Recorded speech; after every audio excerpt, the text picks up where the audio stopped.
How's it going, guys? Today I'll be comparing the iPhone 11 versus the Pixel 5. If you want to see more Pixel 5 content, please subscribe for future videos.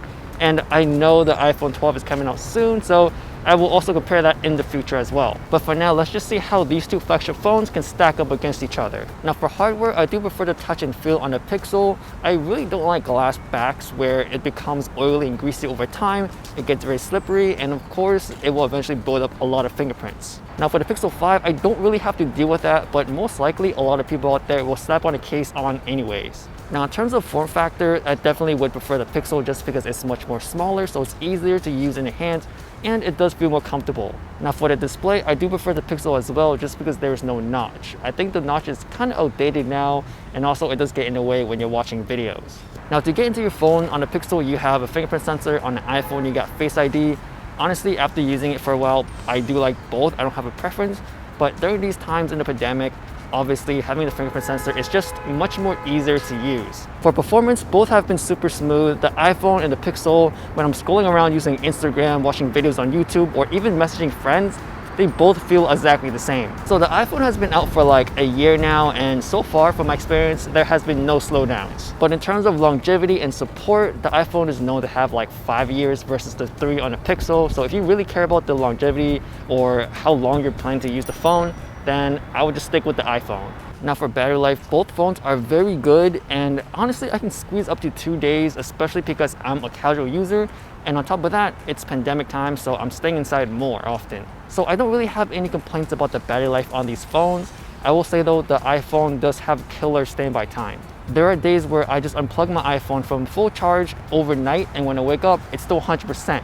On the Pixel or on most Androids, I would typically lose about 3 to 7%. So if you want really good battery life in terms of standby time, iPhone is the clear winner. Now for software, it can go either left or right. Honestly, it depends on which one you like better. Once you have all of your apps installed, technically the phone works the same, so at that point it really shouldn't matter. In my opinion, the Pixel UI is much more cleaner and it does have a bit more freedom, but either way, these two phones or these two UI systems are very easy to pick up and use. But generally, if you like iPhones, then most likely you will stay with iPhones and vice versa. So this is a comparison between the iPhone 11 versus the Pixel 5. Both phones have 2 cameras on the back.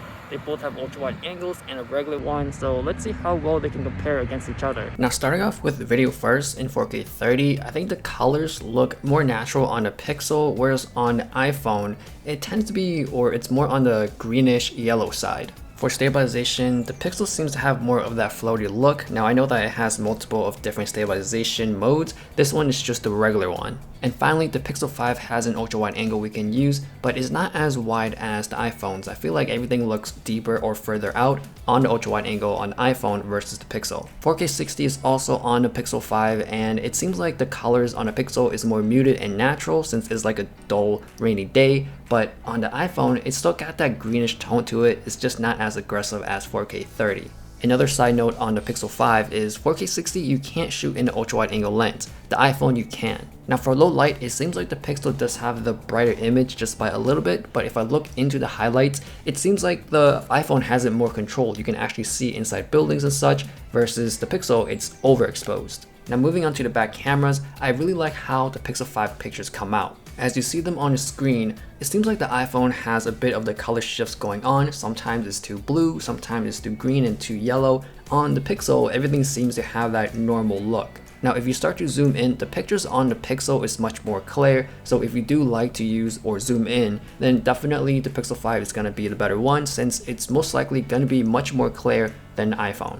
Now for low light pictures, I would say the Pixel 5 wins straight off the bat. The software side does so much work that makes the whole image better. On a lot of smartphones, the ultra wide angle lens doesn't do the best in low light or in really dark areas, but the Google Pixel 5 does a decent job. Now for night mode, it seems to me like the Pixel has a brighter image, so it may look more artificial to some people. On the iPhone side, to me it looks more natural but just a smudge darker. And I like how both systems actually applies night mode to your pictures if you're pointing at something too dark. So from my experience, I think the Pixel 5 is a great all-around camera that just works and looks great, and you don't need to worry about anything.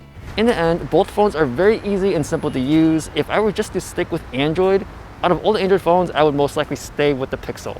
this year, I really like the Pixel 5. I feel like they fixed the battery very well, and they also added an ultra-wide angle on top of that. If you are deciding between buying these two phones, I don't think the hardware is the big issue here.